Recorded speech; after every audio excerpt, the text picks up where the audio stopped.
Les exercices d'atténuation, c'est un schéma, en gros, qui fait intervenir deux différentes formules avec, comme en général maître consigne, de déterminer numériquement une valeur à partir de données de l'énoncé. Donc ici, on a un écran d'un matériau de 16 cm d'épaisseur qui réduit 90% du nombre de photons d'un faisceau de rayons gamma. C'est-à-dire qu'on a un rayon incident, et bah cet écran il réduit 90% de ce rayon incident. Ce qui du coup laisse finalement passer que 10%. Ok, et on doit indiquer la valeur du coefficient linéique d'atténuation, donc du CLA. Alors, je vous ai schématisé la situation juste au-dessus, plutôt que s'envoyer la correction sans comprendre. Donc, on a ici un écran. On a un écran de 16 cm d'épaisseur.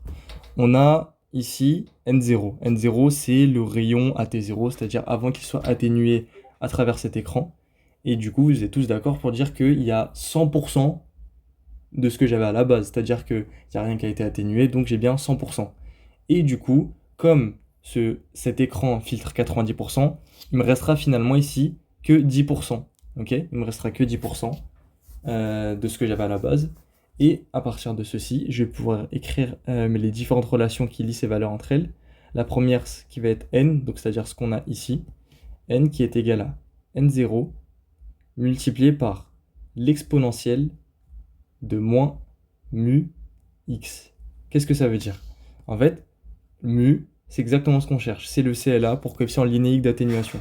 Le CLA, en fait, ça veut juste dire que selon les matériaux, chaque matériau ne va pas avoir un même pouvoir d'atténuation. C'est comme en optique avec dans la loi de Snell-Descartes, les N. Là, c'est la même histoire. Là, quand je veux dire par Snell-Descartes, c'est l'indice de réfraction. Vous savez très bien que l'eau ne filtre pas pareil que le diamant, que différents milieux. Là, c'est la même histoire. Mu, c'est le CLA. Le CLA, il va être différent si on a par exemple du plomb, du fer, du bois, du verre. En gros, tout ne file pas pareil. Et c'est ce qu'on cherche ici. X, c'est simplement l'épaisseur, donc c'est 16 cm, on l'a. N et N0, je vous l'ai expliqué juste avant. À ceci va s'ajouter une autre formule qui ne sera pas utilisée dans cet exercice, il me semble, mais qui est important de savoir. C'est ln de 2 qui est égal à mu fois CDA. Ok? Donc mu, c'est ce que je viens d'expliquer, c'est le coefficient linéique d'atténuation qui est différent selon le matériel qu'on a. Et CDA, c'est la couche de demi-atténuation. La CDA, c'est la distance à parcourir pour qu'on ait réduction de la moitié de ce qu'on avait à la base. Ok?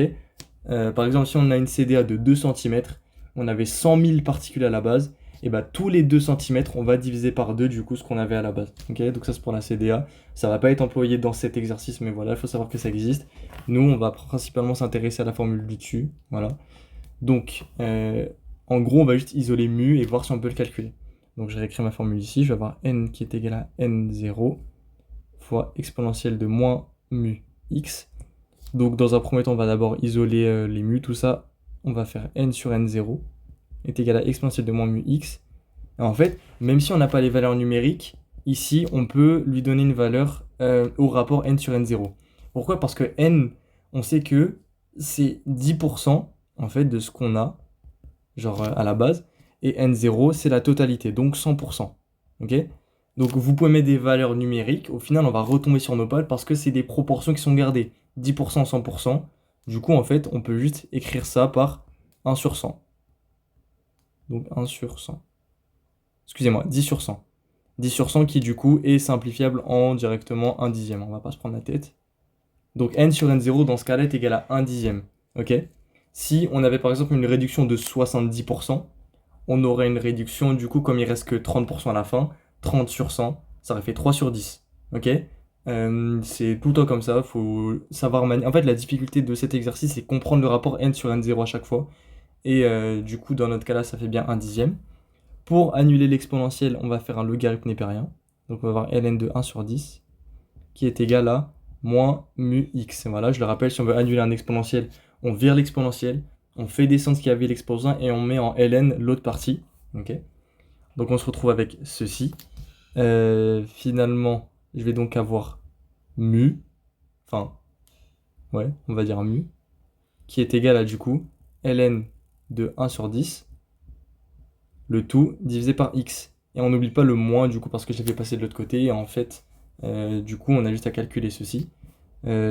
X, on le veut en quoi? On le veut en centimètres moins 1, donc on n'a pas besoin de faire de conversion parce qu'on a quelque chose déjà en centimètres. Donc, x, c'est 16. Et quand je le rentre à la calculatrice, je rentre rapidement. Quand je le rentre à la calculatrice, j'ai un CLA qui est égal à 0,14, qui nous permet de cocher la A. Petite astuce, moi je déteste me trimballer avec mes moins, ok?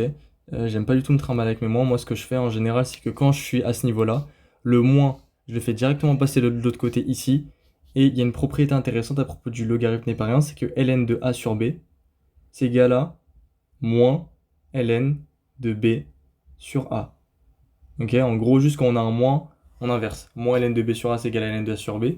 Donc je fais passer le moins direct de l'autre côté, du coup j'ai moins ln de 1 sur 10, ce qui me donne en fait ln de 10 sur 1, donc ln de 10, est égal à mu x. Et du coup, je trouve ça mieux sur le brouillon, ça fait moins de place. Si on peut faire sa tête, voilà, en gros, ça peut faire gagner du temps. Voilà du coup pour les atténuations qui suivent du coup des lois de décroissance exponentielle.